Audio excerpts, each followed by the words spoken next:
Greetings to all of you. My dear sisters and brothers and my dear friends, a warm welcome to all of you from your Pastor Yeti. Today is Saturday and we end our meditation study of true stories of when a woman meets Jesus, finding the love every woman longs for. And today it is before we say goodbye. Before I go in this meditation, I want to say this is not the end of my broadcasting. So new to come, and I'm looking forward that starting new meditations or study, I welcome you all, because it's always a joy for me to see that people are attached to the broadcasting.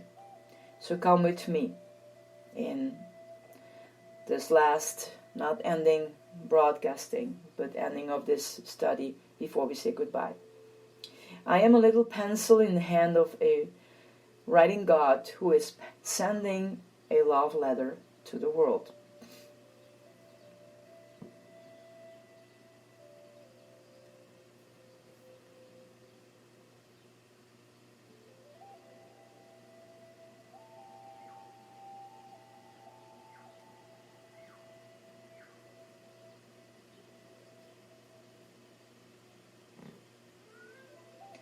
I'm going to read a story from the author.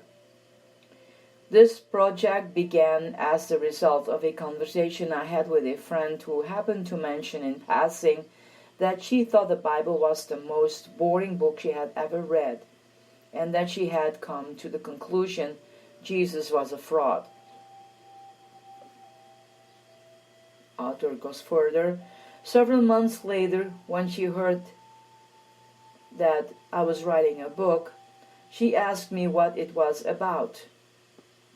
You can imagine my trepidation when I told her the book is about Jesus and the relationship he had with the women in his life. She looked at me with an expression of utter disbelief as she blurted out, "I didn't know Jesus knew anything about women." She continued, "Dorothy, do you really think a man who never married, had no children, no home, no job, no money, and wandered the hills with 12 men could relate to my problems? The hassle I face today, you've got to be kidding." He goes on, her response caught me off guard. While I anticipated a less than enthusiastic reaction, her candor got me to thinking, can Jesus really understand the needs of a woman like me?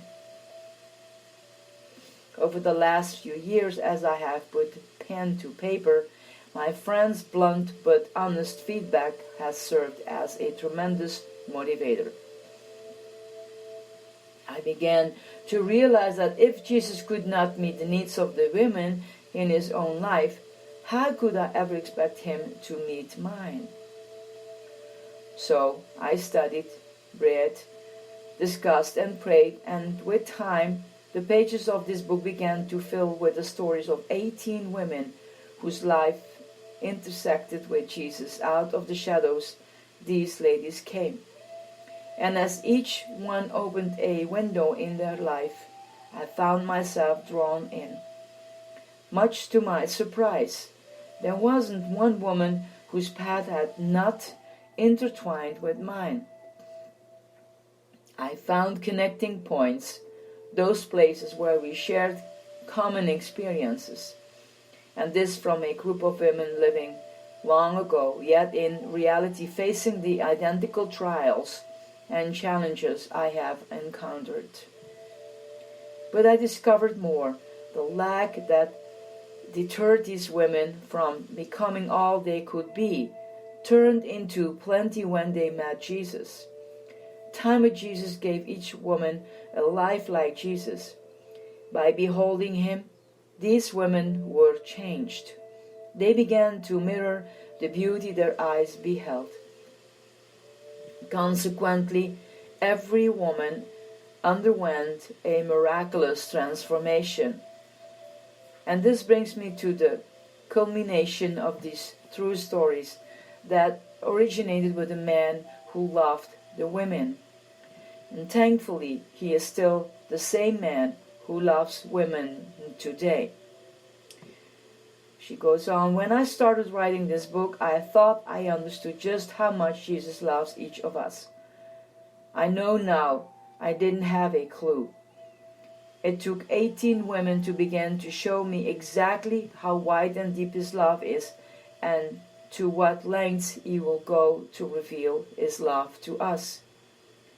And what I'm trying to say is that I'm falling in love with this man, Jesus, all over again.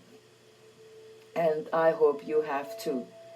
Because if you have, His love will fill the empty spots in your life and make you whole. His love will change those things about you that you may have thought were unchangeable. And His love will empower you to the things you never thought you were capable of doing. You'll have the courage to shout from the rooftops that your dad loves you just the way you are. You go to the ends of the earth. He's asked you to, because His love will give your life purpose. And you will give everything you are to this man who has given everything he is to you. Exactly how does this change take place? The key to your personal transformation and mine is the same key that unlocked an explosive power in the life of the women who were Jesus' friends. Their key was a connection to Jesus, an interaction between two people.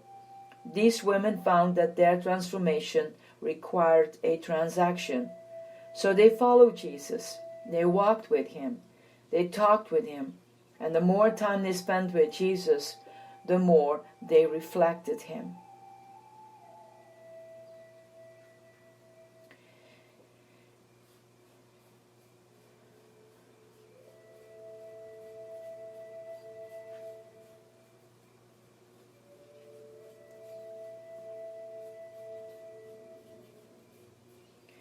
If you want to experience a relationship that plugs you into the transformative energy of Jesus, I encourage you to take time each day to talk and walk with the man who loves you.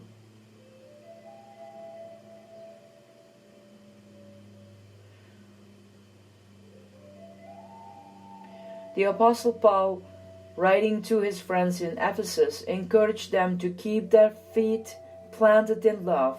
See Ephesians 3:17. He said if they follow this advice, they would be able to grasp how wide and long and high and deep is the love of Christ. And then Paul gave the Ephesians a postscript, one of those "and by the way" statements. Paul wrote that this powerful love will do far more than you could ever imagine or guess or request in your wildest dreams. Ephesians 3:20. If you would like to fill your life with this special love, talk and walk with Jesus every day. It is my prayer that the stories in the book I wrote have led you to the man who loves you like no other. The man who will wrap his arms tightly around you, hold you close and never let you go. Trust steadily in God, hope unswervingly, and love extravagantly. 1 Corinthians 13, verse 13.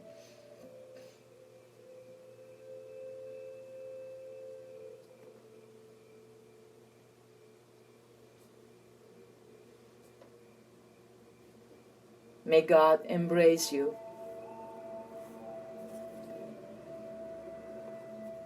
Let Jesus touch you, my beautiful women. And remember, it's true. You will never be the same. He is able to go beyond you ever expected, you ever could pray. Trust in the Lord and don't lean on your own understanding. Let Him come closer and don't run away. Blessings to all of you, my dear people, my beautiful women, and for all United States, you are in your 4th of July weekend. May you be blessed. May you come to a very deep admiration the far that United States already came. And be blessed. Be blessed in your relationship with Jesus. Be blessed with your brothers and sisters. Be blessed with your family. Love to all of you, my dear ones. And I'm looking forward, because next week I will start with new studies or meditations. I love you guys. Bye.